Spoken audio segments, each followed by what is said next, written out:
Hey everyone, here is a 3D terrain scan I captured using the SHARE S20 LiDAR scanner. This 2000 square meter terrain scan holds more than 9 million points and we capture it in under 10 minutes.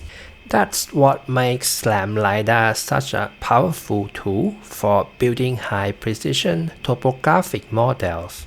Today, I'll be showing you how to turn a LiDAR scan into a thin surface, a contour plane, and finally, a detailed 3D terrain model. Among topographic maps, the 3D terrain model stands out as the most useful. In fact, when I take on LiDAR scan projects, architects almost always prefer the 3D terrain model over a simple contour plan. This terrain allows designers to model directly over it, and thanks to the CAD format, the 2000 square meter file is only 5 MB in size. This is the original scan data. The vegetation here is so dense that it blocked the GPS signal, making RTK unusable. On projects like this, customers typically request georeference data. Fortunately, with the SHARE S20, you can integrate GPS coordinates into the scan as a workaround. Step 1. Place 4 checkerboards in a clear open space close to the site. The next step is to scan the dense vegetation area in regular loops and then move into the open space to capture the ground control points. Capturing each control point takes about 10 seconds, which means you will lose around 1 minute of scanning time in total. Then loop back to your starting point to close the trajectory.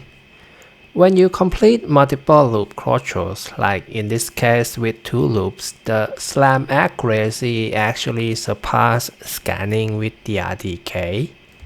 Next, in the open area where you set up the checkerboard, perform a second scan with RTK, making sure all the boards are fully captured. Next, remap the scan using RTK first, then open the measurement tab. I don't have the real sample to show here. This is just demonstration of how to copy GPS coordinate in SHARE Studio. Simply click on the center of the checkerboard with your mouse, copy the coordinate and paste it into Notepad. Next, remap the high vegetation area scan using control point calibration. Paste the copied GPS coordinates into the input box and run the calculation. Once that's done, the terrain scan will include GPS data. This method gives you the highest accuracy from SLAM loop closures while still providing GPS coordinates for georeferencing. Before creating the thin surface, you will need to trim away all the vegetation. I usually do this using cropping tool in Cloud Compare. Cloud Compare does have 3 classification tools, but I've found they run very slowly and aren't as effective as manually cropping by hand. You need to crop out as much of the above ground vegetation as possible. You might be wondering how I measure terrain before using SLAM LiDAR. I rely on a total station, and for areas like this, I had to take more than 500 shots, constantly moving the tripod because the trees blocked the line of sight. I use a total station as my primary measuring tool starting in 2000, but in 2019, I fully replaced it with a LiDAR scanner. This photo was the last one I ever took with my total station.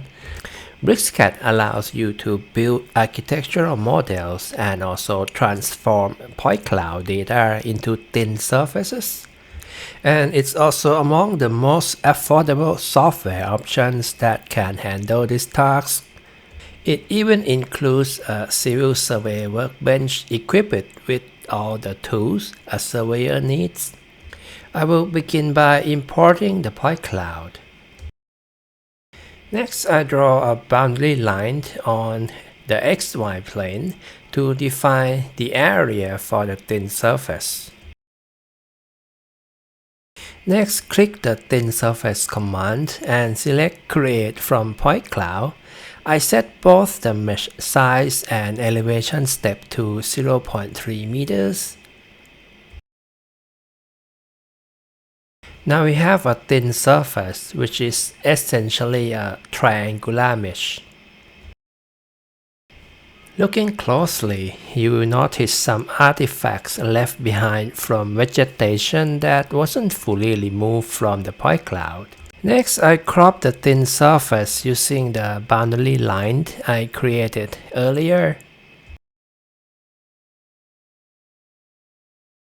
Next, I will extract contour lines from thin surface using a 0.3 meter elevation step and place them in a layer called contour.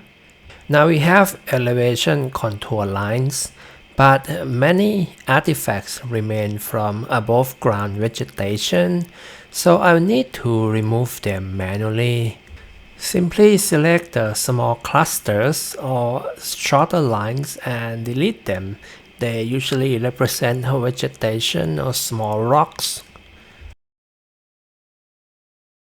Even after cleaning, the contour lines remain jagged and uneven, so they are not ready to submit to a client yet.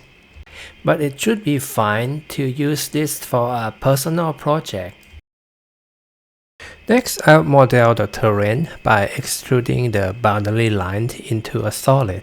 The boundary lines are positioned at the lowest point of the terrain.